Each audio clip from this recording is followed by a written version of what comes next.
October 13th, 1307, Friday the 13th. Before dawn across France, soldiers break down doors.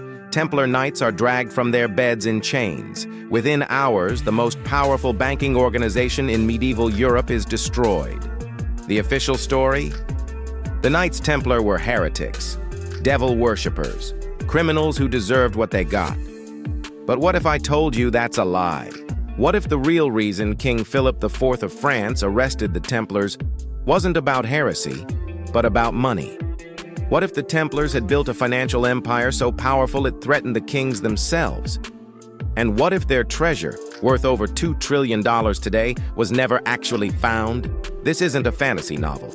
This is documented history, with a trail of evidence stretching back 7 centuries. Secret tunnels, encrypted maps, deathbed confessions, and archaeological discoveries that some historians refuse to even discuss. Before we dive into the greatest treasure hunt in history, let me know where you're watching from. Drop your country in the comments. And if you're ready to follow a money trail that powerful institutions have tried to bury for 700 years, hit that subscribe button.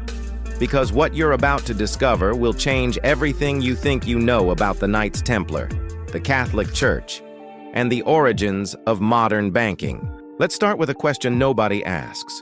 How did a small group of warrior monks become the richest organization in medieval Europe? The year is 1119. Pilgrims are flooding into the Holy Land, but the roads are crawling with bandits. 9 French knights approach the King of Jerusalem with a simple proposal. They'll protect the pilgrims. They take vows of poverty, chastity, and obedience, calling themselves the poor fellow soldiers of Christ, the Knights Templar. But for their first 9 years, they do something strange. Records show they spent their time excavating beneath the Temple Mount. What did they find down there? Ancient manuscripts? The Ark of the Covenant? Whatever it was valuable enough to change their fortunes forever. Because in 1129, they returned to Europe with enough influence to get a private meeting with the Pope. Suddenly, they're granted extraordinary privileges. They answer to no one but the Pope, they're exempt from all taxes, and most importantly, they're allowed to charge interest on loans, something forbidden to everyone else. This is the birth of international banking. Imagine you're a pilgrim in 1150. You deposit your gold at a Templar office in France and get an encrypted letter of credit. You travel to Jerusalem, present the letter, and get your money back, minus a small fee. This was the world's first system of checks, credit transfers, and encrypted financial transactions. They started lending money to kings and nobles, financing wars and trade. By the late 1200s, they were a multinational corporation with a military wing, and they kept meticulous records of every single loan. When you're the creditor to kings, you have power over them. And kings don't like that. Enter King Philip IV of France. Philip was broke, and he owed the Templars a fortune he could never repay. So he came up with a plan: destroy the creditor and erase the debt. He couldn't attack them openly, so he accused them of heresy. He organized a coordinated surprise raid across all of France. On Friday, October 13th, 1307, his soldiers moved at once. But when they broke into the Templar Treasury in Paris, they found almost nothing. The legendary wealth was gone. The night before the arrests, 18 Templar ships had vanished from the port of La Rochelle. The Templars had been warned. They had moved their treasure. But where? Theory 1, Scotland. At the time, Scotland was at war with England and hadn't enforced the Pope's order to arrest the Templars. Historical accounts suggest knights with Templar symbols fought alongside Robert the Bruce at the famous Battle of Bannockburn, turning the tide of the fight. If they fled to Scotland, they might have hidden the treasure at Rosslyn Chapel. The chapel is covered in Templar and Masonic symbols, and ground-penetrating radar has detected large, sealed vaults beneath the floor, but the owners refuse to allow any excavation. What are they hiding? Theory 2, Portugal. Instead of arresting the Templars, Portugal's king simply rebranded them. He created a new group, the Order of Christ, and transferred all Templar assets to them. This new order, using the Templars' Red Cross symbol, then funded Portugal's Age of Exploration. Suddenly, this small kingdom had enough capital to finance voyages to Africa, India, and the Americas. Perhaps the treasure wasn't hidden at all. It was invested, used to build a global empire. Theory 3, the most controversial: Oak Island, Nova Scotia. In 1795, a teenager discovered a deep, booby-trapped shaft on a small Canadian island. Known as the Money Pit, it's an engineering marvel with flood tunnels connected to the ocean, designed to thwart anyone who digs too deep. Carbon dating of materials found in the pit points to the mid-1300s, right after the Templars disappeared. Could a fleet have sailed west and buried their wealth far from the reach of European kings? And then there's Theory 4, the most disturbing of all: the Vatican has it. In 2001, a long-lost document was discovered in the Vatican's secret archives. The Chinon parchment proved that Pope Clement V had secretly absolved the Templars of heresy charges before they were executed. The Church knew they were innocent, but let them be tortured and killed anyway. Why? Perhaps the Vatican secretly seized the treasure as payment for their cooperation with King Philip. If so, the greatest lost treasure in history isn't lost at all. It's sitting in a vault beneath St. Peter's Basilica, hidden by the one institution powerful enough to keep it a secret. The hunt is far from over. From Scotland to Canada to the secret archives of the Vatican, the clues are everywhere, waiting for someone to finally solve this 700-year-old mystery. Let me show you the financial evidence that proves the Templar treasure is real and massive. The Templars were bankers. They kept detailed records, and fragments of these have survived. In the French National Archives, there are ledgers from 1307. One commandery in Paris alone held assets worth 150 million in modern dollars, and there were hundreds of commanderies. The Templars owned entire villages, farms, and mills. They controlled trade routes. Historians estimate that at their peak, the Templars controlled about 2% of Europe's total wealth. In today's terms, that's roughly $2 trillion. Now, this is just their documented wealth: property, land, things that show up in records. What about the undocumented wealth? The cash: gold, silver, precious objects held in reserve. A banking network needs liquid capital. Banking back then operated on fractional reserve principles, just like today. For every 10 gold coins deposited, they might lend out 9, keeping 1 in reserve. If the Templars used even a conservative 20% reserve ratio, they would have needed $400 billion in physical gold and silver to support their lending operations. That's $400 billion just in reserves, not even counting their profits or accumulated treasure. So when you hear that $2 trillion figure, it's not an exaggeration. It's conservative accounting. Here's the disturbing question. If the treasure is worth that much, who's still looking for it? And who has the resources for a search on that scale?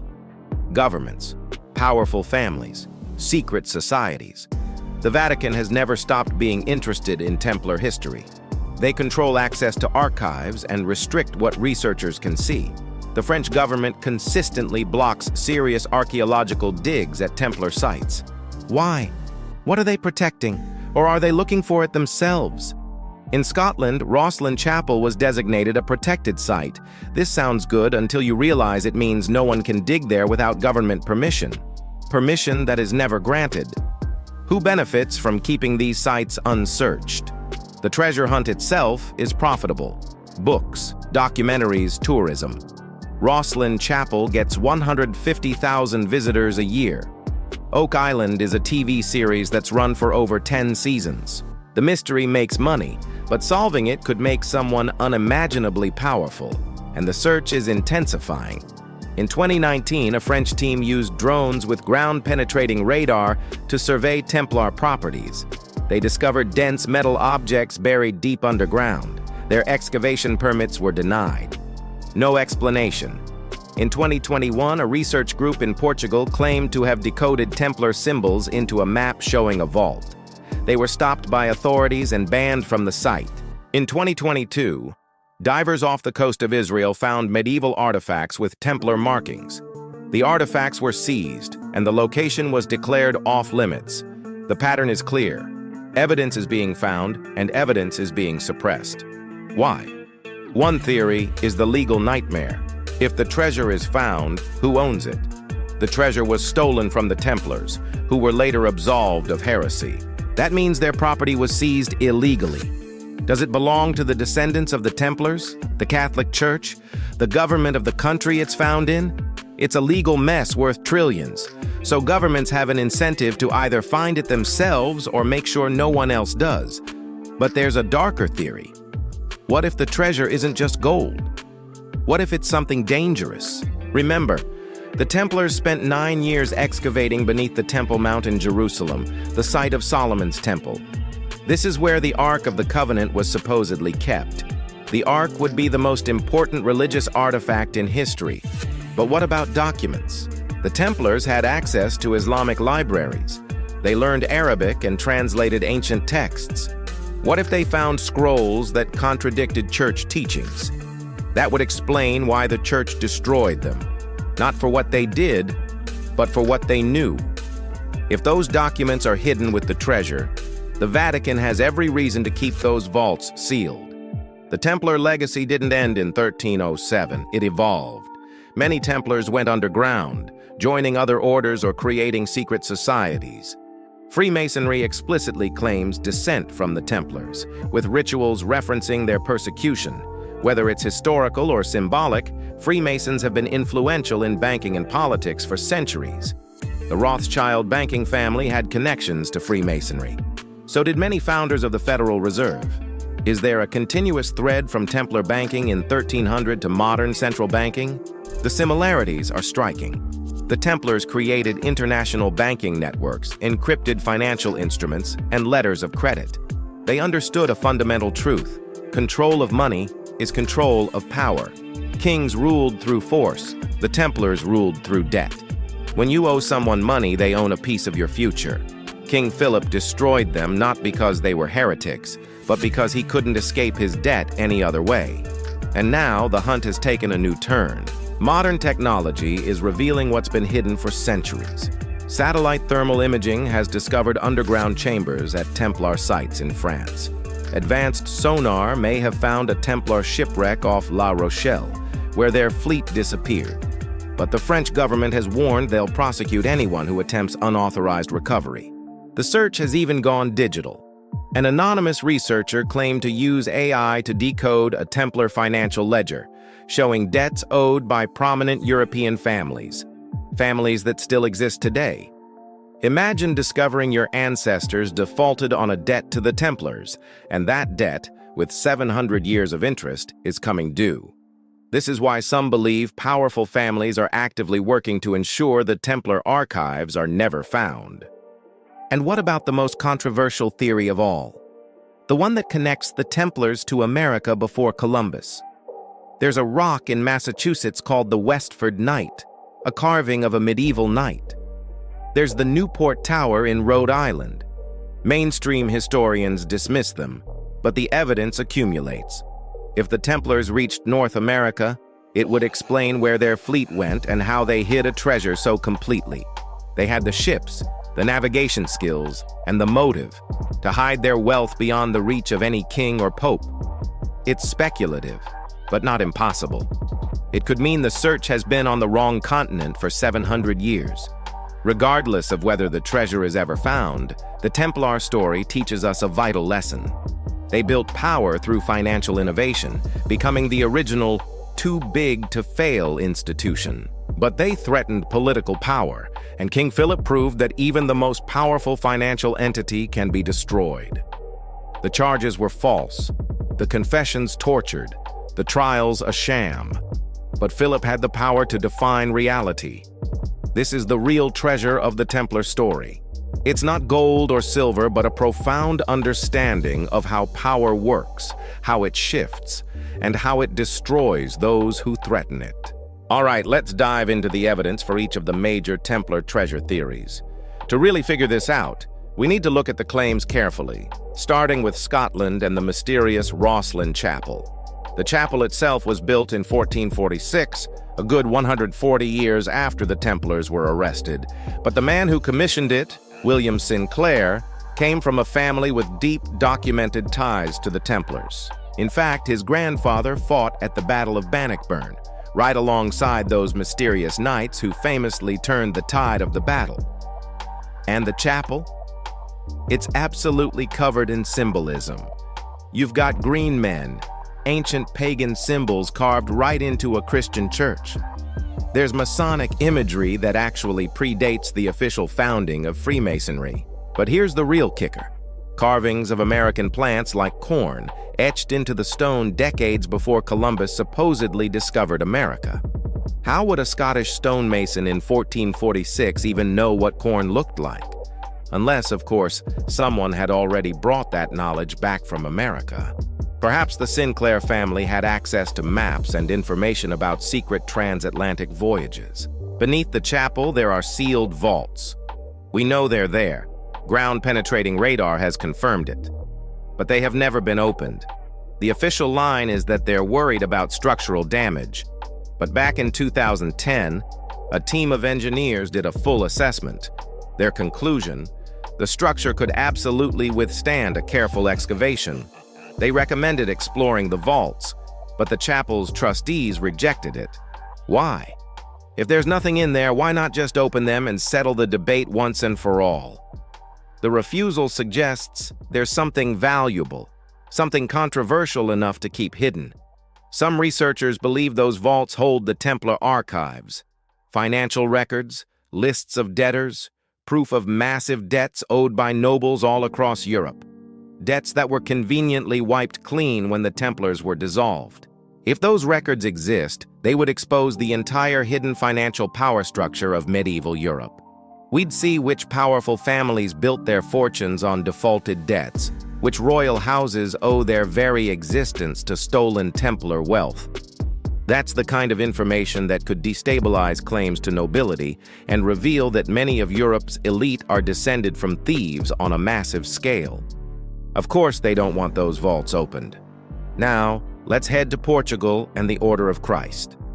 When the Templars were being rounded up everywhere else, Portugal was the one place that protected them, simply rebranding them as the Order of Christ.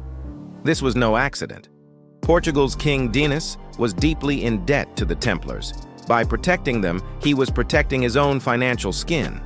The Order of Christ inherited everything: the castles, the estates, all the Templar wealth in Portugal. And then, almost overnight, this small kingdom suddenly had the cash to kickstart the entire age of exploration. How did a tiny country with limited resources become Europe's leading maritime power for 150 years? The official story credits trade profits, but the timeline just doesn't add up. Portugal was funding these massive expeditions before the trade routes were even established. They had the capital first, the profits came later. The Order of Christ was the financial engine. They funded Prince Henry the Navigator. They backed Vasco da Gama's journey to India. These were colossally expensive ventures. It took way more money than a small kingdom could ever raise through taxes. Unless they were using the accumulated wealth of the Knights Templar. The treasure wasn't hidden, it was invested. This theory suggests the Templars, operating in secret as the Order of Christ, built a new kind of empire, a global maritime trading network. It's a shocking idea, but it would explain a lot.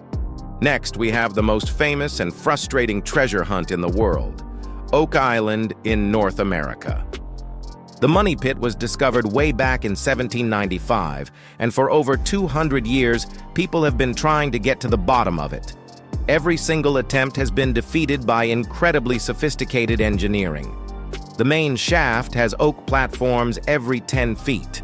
There are layers of clay and charcoal, and even coconut fiber that's been carbon dated to the 1300s. And the deadliest part?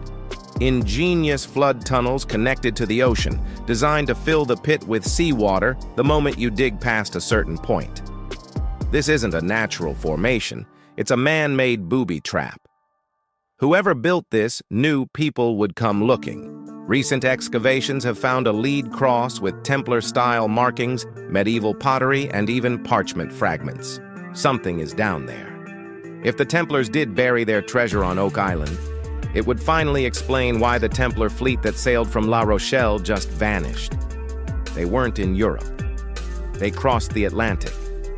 Finally, we come to the most disturbing theory of all. The Vatican has the treasure. After the Templars were dissolved, the Catholic Church seized all their property. Officially, the assets were given to another order, the Knights Hospitaller, but the records only show transfers of land and buildings. The cash, the gold, the silver, the jewels, it's all missing from the books. The Vatican's secret archives have an estimated 53 miles of shelving, most of which is uncatalogued. You can't just browse, you have to request specific documents by name. It's the perfect system for hiding something. In 2001, a researcher stumbled upon a document called the Chignon Parchment. It proved that Pope Clement V had secretly absolved the Templars of heresy back in 1308. This document was hidden in plain sight for 700 years. What else is buried in those 53 miles of archives? If the Church did take the Templar treasure, they'd have every reason to keep it secret. Admitting it would prove the Templars were persecuted for their wealth, not for heresy. Some believe the incredible wealth of the Renaissance Church, which was used to build St. Peter's Basilica and fund armies, came from the Templar coffers, spent slowly over centuries. It's an incredible story, with evidence scattered across continents and centuries. Each theory has its clues, and each one leads to more questions. What if I told you the story of the Knights Templar isn't just about ancient treasure, but about a dark truth that affects your money and your safety right now? Let's uncover what the treasure hunt really reveals about human nature and the eternal battle between wealth and power. The Templars weren't destroyed for doing anything wrong. They were destroyed because they became too powerful. Their incredible wealth threatened kings and popes who couldn't control them. This is the core lesson. In any system, wealth creates power, and political power will always try to destroy or control that wealth. This pattern repeats throughout history. The Templars in 1307, the Medici banking family in 1494, the suppression of the Rothschilds, the nationalization of banks in the 20th century. It's a constant struggle. The Templars thought they were untouchable. They had the Pope's blessing, legal immunity, and military strength. None of it mattered when King Philip of France decided they were a threat. He invented charges, used torture for confessions, and manipulated the public. He got away with it. This is the harsh reality of power. The law only protects you when those in power choose to let it. The Templars learned this the hard way. But the treasure hunt also shows us something else about ourselves. Our desperate hope that a life-changing fortune is just one clue away. People have bankrupted themselves digging on Oak Island, sacrificed everything to decode ancient symbols, all chasing a mystery that may never be solved. Why? It's not just about the money. The hunt offers meaning. It offers purpose. In a world that feels locked down, the Templar treasure represents the possibility of disrupting the system. That's why the legend endures, and the hunt is heating up. In 2023, a British team claimed to have decoded a Templar map hidden in London's Temple Church, pointing to buried anomalies. They're now seeking permits to excavate. In Portugal, archaeologists recently found a sealed chamber in a Templar castle containing 14th century documents. But the Portuguese government has classified them, restricting all access. Why the secrecy if it's just old paper? Meanwhile, on Oak Island, excavators have reached incredible depths, finding 14th century wood structures and traces of gold and silver. But every time they get close, mysterious flood tunnels are triggered, a 700-year-old trap that still works. The engineering is so sophisticated you have to wonder, what were they protecting that was worth this much effort? So what do we know for sure? 1. The Templars were fantastically rich. 2.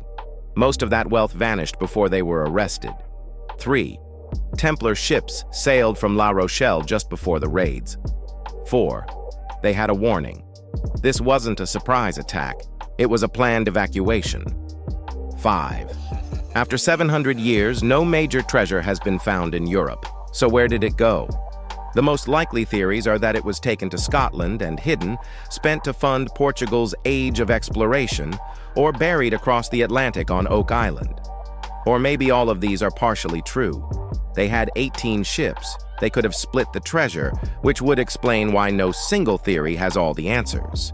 This 700-year-old mystery matters today because the Templars invented the financial systems we still use.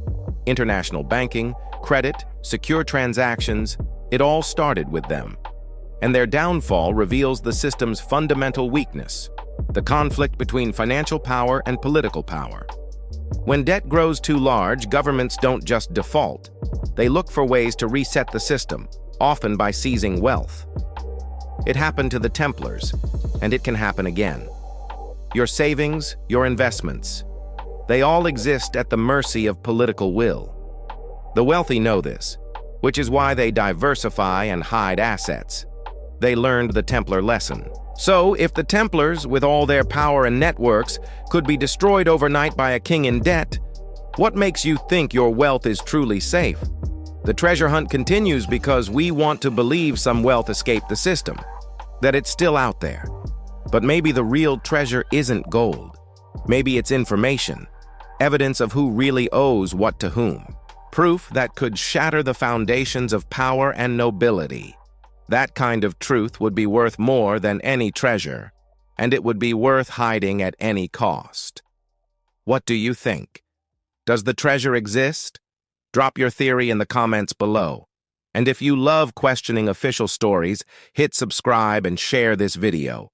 The hunt continues, and the real prize might just be the truth.